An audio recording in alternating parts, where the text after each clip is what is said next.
Il est 4 h du matin et aujourd'hui, avec On a marché sur la Terre, on va à Paris. Ah, encore 5 petites minutes. Et à toutes.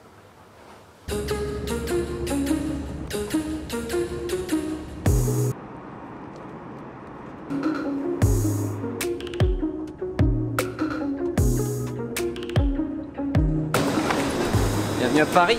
On vient découvrir les serveurs éco-responsables. C'est énorme comme consommation d'énergie. On va voir combien ça consomme, parce qu'il paraît que les chiffres sont astronomiques. Et après on va voir ce qu'ils font avec des serveurs pour les rendre éco-responsables. Ça va être très très intéressant. Regarde, je trouve ça drôle les chiens. Tu me fous des chiens en face, je perds le fil tout de suite. C'est parti, on y va.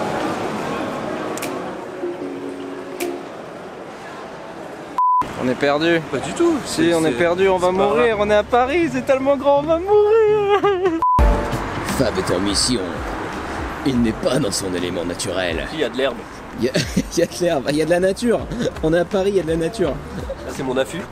Ah oui, c'est pas mal. Je vais me protéger avec des barrières parce que à Paris, il y a plein de délinquants. Je viens tout juste d'arriver devant le bâtiment où il y a les QG de Carnot. On va aller voir ça tout de suite. Le bâtiment fait pas de ligne comme ça, mais c'est une vraie centrale super high-tech à l'intérieur.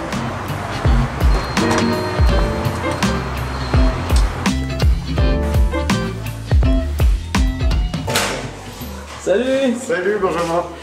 Quentin, Bienvenue, c'est ça? Quentin, enchanté. Bienvenue chez Carnot. Merci beaucoup. Quentin, explique-nous un petit peu où on est, là tout de suite. On est chez Carnot dans une forme de laboratoire où on a développé la chaudière numérique qui chauffe de l'eau avec des ordinateurs. C'est ce qu'on voit là-bas. C'est ce qu'on voit là-bas, on peut aller voir si tu veux. Ouais, ça marche. Ça, c'est une de ces chaudières? Ça c'est un module de chaudière qui embarque 24 ordinateurs haute performance qui chauffent de l'eau qui circule à l'intérieur et qui peut sortir à plus de 60 degrés. Donc en fait on valorise ce qu'on appelle la chaleur fatale informatique. Et avec ça, donc on peut produire de l'eau chaude pour par exemple se doucher. On fait d'un déchet une ressource. Donc la ressource là c'est la chaleur. Et cette chaleur elle va nous servir à faire de l'eau chaude pour des douches, pour de l'eau des piscines, pour chauffer éventuellement des bâtiments. Enfin, la plus haute température que tu peux avoir avec ces chaudières. Avec la chaudière on monte à plus de 60 degrés.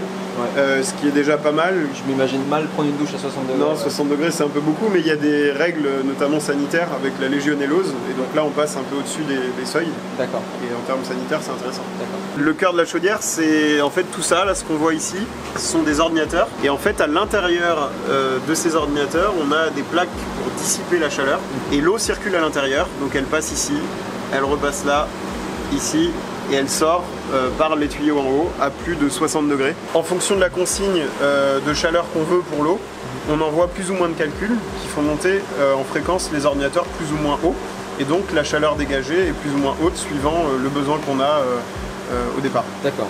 Moi je vais faire le making of du making of. Déconcentre pas. On est où là? Alors là on est dans une petite salle serveur où on teste le matériel informatique pour voir comment il réagit au calcul avant de pouvoir l'intégrer dans nos radiateurs ou dans nos chaudières. Ce sont des cartes mères et des processeurs informatiques. Comme tu peux le voir là, on a encore laissé les ventilateurs, c'est le bruit qu'on entend derrière. Ouais. Le ventilateur, une fois qu'on a fait les tests ici dans cette salle, on l'enlève pour qu'on n'ait qu'un processeur et qu'on dissipe la chaleur directement dans les radiateurs. Ok. Donc là, on vient tester le matériel. On regarde comment réagissent chaque ordinateur, chaque processeur à la stimulation. Et chaque processeur réagit différemment. Et nous, ça nous permet après de savoir, quand on les intègre dans les radiateurs, comment ils vont réagir au calcul et donc chauffer plus ou moins intensément. C'est chaud là, Ouais, alors il fait chaud ici. L'air est donc ventilé parce qu'on fait les tests avec un ventilateur avant de l'enlever et de le rajouter au radiateur. D'accord. Et l'air chaud qui est dégagé ici, on le valorise. On l'utilise directement par ce tuyau-là pour aller chauffer une partie de nos locaux, ici chez Carnot. La chaleur qui est dégagée, c'est un peu la philosophie de Carnot. Ouais. Le déchet, ça devient une ressource. La chaleur, c'est un déchet dans le numérique, et c'est une ressource dans le bâtiment. Salut. Bon bah vas-y, après toi. Non, je te filme. Jamais en premier. On change chez toi la star maintenant. Non. Alors là, on est dans le cœur du réacteur. On est dans la partie développement informatique. Faut pas oublier que Carnot, avant d'être des chauffagiste, on est des informaticiens. Oui. Donc ici, on a une armée de développeurs sur l'électronique, l'informatique embarquée, la distribution du calcul informatique, on en a parlé tout à l'heure, et puis la partie plutôt front, application, site et interface. D'accord, ok. Voilà. Donc vous n'êtes pas des chauffagistes. On est des faux chauffagistes. On est un peu chauffagiste, mais on est surtout informaticiens. High-tech, chauffagiste Chauffagiste high-tech. high-tech. Ouais. Toute la chaleur du radiateur est produite par ce petit processeur là. Et la température peut monter jusqu'à 80 degrés. Vous imaginez? Ok, apparemment il y a Ben qui s'est mis au code. Ben, tu fais quoi? J'ai écrit 2-3 lignes de code pour les radiateurs. Ah bon? Ouais. Attends, j'ai pas fini encore. Je vais aller te montrer les radiateurs. On a la première version au fond, la deuxième qui est ici, puis la dernière version qu'on a là. Ah, c'est beau, hein? Bah, c'est assez joli, c'est fabriqué en France, ça c'est du bois brut. Là il y a de l'aluminium qui est fabriqué en Normandie et on assemble tout ça à Tours. Le système est assez simple en fait, tu as un système de plus et de moins. Quand j'appuie sur moins, je demande moins de chaleur, quand j'appuie sur plus, j'en demande plus. D'accord, et avec ça en fait tu régules les données qui passent par le... Bah toi tu régules ta chaleur, et nous en fait on régule par l'intermédiaire d'internet ici, on a une prise réseau. On envoie plus ou moins de calculs pour répondre aux besoins de chaleur que tu as. D'accord. Donc plus tu veux de chaleur, plus on t'envoie de calculs informatiques. Là, on les voit pas, mais il y a 3 ordinateurs super puissants qui sont embarqués. Et plus tu veux de chaleur, plus on envoie de calculs, et les calculs sont réalisés par ces ordinateurs-là. Et tout ça, c'est les diffuseurs pour... Et ça, c'est le dissipateur de chaleur. Et c'est ce qui nous permet de faire fonctionner les calculs très intensément, sans qu'ils se dégradent. D'accord, ok. Je vais juste essayer quelque chose, voir si ça marche. Par ici... Et voilà. En plus, ça charge les téléphones. Il y a vraiment tout ce qu'il faut.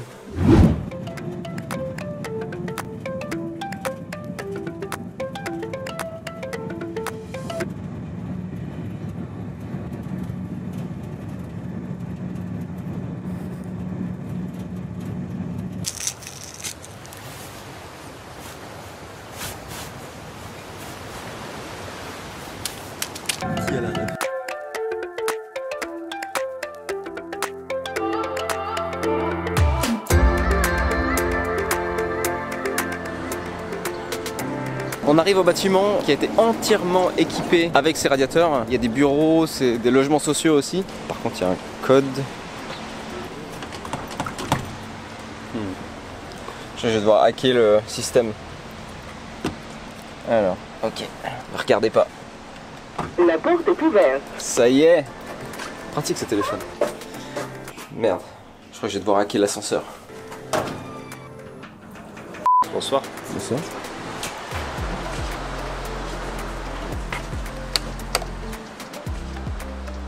Bonjour. Bonjour. Benjamin, enchanté. Enchanté. Bonjour. Benjamin, enchanté. On est chez Julie, qui nous fait le plaisir de nous accueillir ici, chez elle, où il y a quelques radiateurs dont on a parlé hier. Les fameux radiateurs. Ils sont là-bas.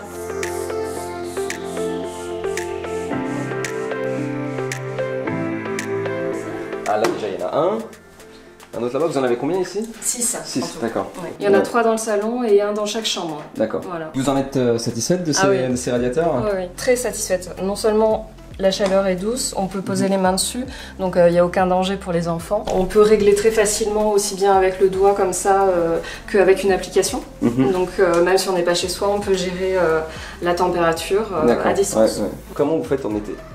En été, bah, il suffit d'éteindre. On se met comme ça et là ça marche plus. Tu fais pas climatisation ou quoi que ce soit? Non, pas encore. Non, on y réfléchit. Ouais. Parce que pour faire du froid, il faut avoir du chaud. Ouais. Donc convertir du chaud en froid, c'est peut-être le projet d'après, mais là on est que sur un radiateur. Et les calculs dont on a parlé, mais ils arrivent plus chez Julie, ils repartent ailleurs. Et cet ailleurs, c'est notamment la chaudière numérique qui fait de l'eau chaude toute l'année. Et donc ça, c'est peut-être des prochains projets pour les logements à venir, mais pas encore de froid. Vous pensez que c'est une solution pour le futur? Ah oui, clairement. Bah déjà c'est écologique, le fait justement qu'il n'y ait pas d'énergie autre que finalement la chaleur générée par de l'informatique. Donc finalement, non seulement c'est écologique mais c'est pratique, c'est utile. Pour voilà, une société qui a besoin de traiter des données, c'est quand même assez utile. Et pour nous, il y a aussi un intérêt financier, parce qu'on ne paye pas le chauffage, étant donné que c'est la société qui traite les données qui va financer notre chauffage. Donc finalement, il y a plein d'aspects intéressants il y a l'aspect justement écologique, mais aussi financier, économique. C'est vraiment intéressant. Ouais, énergétique. Énergétique. Bah, en fait, les calculs qui sont faits dans les radiateurs de Julie et de ses voisins sont plus faits dans des data centers qui sont ces grandes usines qui alignent des milliers et des milliers d'ordinateurs qui tournent jour et nuit, donc qui consomment de l'énergie pour être alimentés et puis pour être refroidis. Et puis en attendant, il y a quand même une dépense d'énergie pour continuer à chauffer des logements. Donc là, ici, on n'a plus qu'une source d'énergie qui fait à la fois le chauffage de Julie, les calculs de données pour nos clients, bancaires, 3D, recherche, et puis on a supprimé la fonction de refroidissement. Donc on a une source d'énergie qui fait tous les usages, alors qu'avant on en avait 3. Donc on fait des économies d'énergie considérables, et donc en effet l'impact environnemental il est vachement abaissé.